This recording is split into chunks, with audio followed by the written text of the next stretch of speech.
Hey there, wellness family, Peter Gordon here. Thank you so much for clicking on today's video, which is titled What My 5-Year-Old Taught Me About Living My Best Life.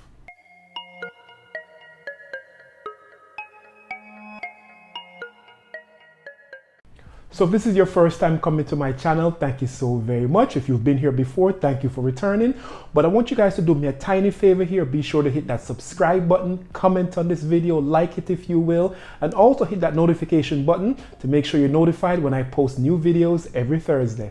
So let's get into the heart of today's topic, which is what my 5-year-old taught me about living my best life. Now, full disclosure, I'm not the biggest fan of that phrase, living my best life, because I think it's quite overused if you ask me. However, it's a phrase that everybody understands, so that's why I chose to use that phrase. So, full disclosure, out the door, good to go, all right? Now, let's talk about what my 5-year-old taught me about living my best life. She taught me 3 key things. I want to go through them with you today, and hopefully it will kind of resonate with you, and hopefully at some point you may incorporate this. Yes, a 5-year-old can teach us how to live our best life, and mine did in 3 ways. So let me show you how she did that. So number 1, dance like nobody's watching you. Now, what exactly do I mean by that? My 5-year-old and I, we go out every Sunday, at least every other Sunday rather, to a space in DC called the Drum Circle. And it's where a group of people with drums, they come and they beat and they have fun and they just kind of bang away at this park called Meridian Hill Park for hours on end. So my daughter and I love going there. And this child, when she gets there, she doesn't care who is looking at her. She just dances, just has a ball. While I sit there kind of like, who's looking at me, blah, blah, blah. My child just goes to town, has to have fun with it. What I'm driving at with that is, she doesn't care what people think. She simply is living the life that she wants in that moment, right? She doesn't feel the need to please anyone.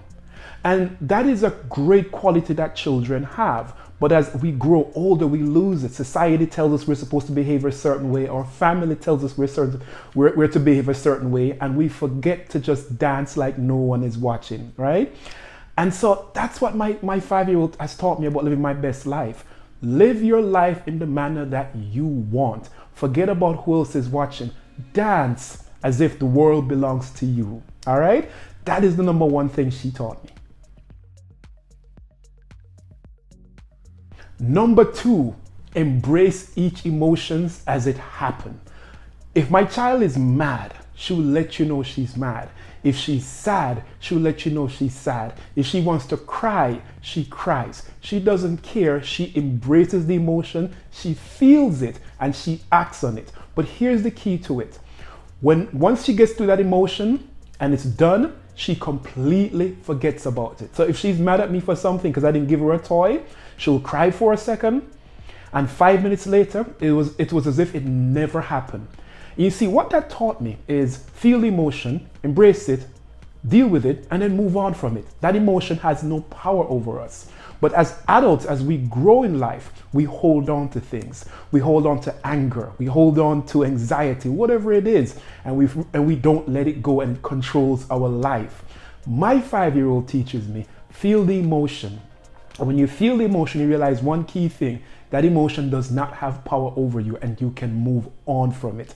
So that's the second thing she taught me, embrace your emotions, don't run away from them. So the third and final one is this. My child asks for what she wants. If she wants macaroni and cheese, she'll ask for it. If she wants a toy, she'll ask for it. Now, if I choose not to give it to her, she lets it go and she moves on. She has no shame. You see what I'm saying? What she wants, she asks for it. Now, what does that mean about living our best life? You see, as we age and we grow in life, we develop constraints on ourselves. We become afraid to ask people for help. We become afraid to be open and vulnerable and say, hey, look, I need help on this or I need help on that. We close ourselves off and we begin to not ask for what we want. In effect, we limit how we can grow.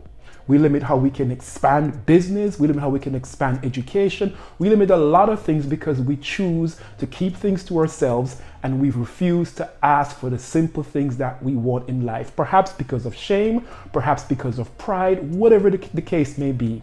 But if you look at a 5-year-old like mine, she doesn't care. She doesn't have those hang-ups. She just asks for what she wants. And a good chunk of the time, she gets it. So the key here is, if you ask, you never know, you might get it. So those are the 3 ways in which my child has taught me how to live my best life. I hope some of these little things resonate with you. Again, they're super, super simple, but they're so important as we go through life and try to enjoy the little moments that we have.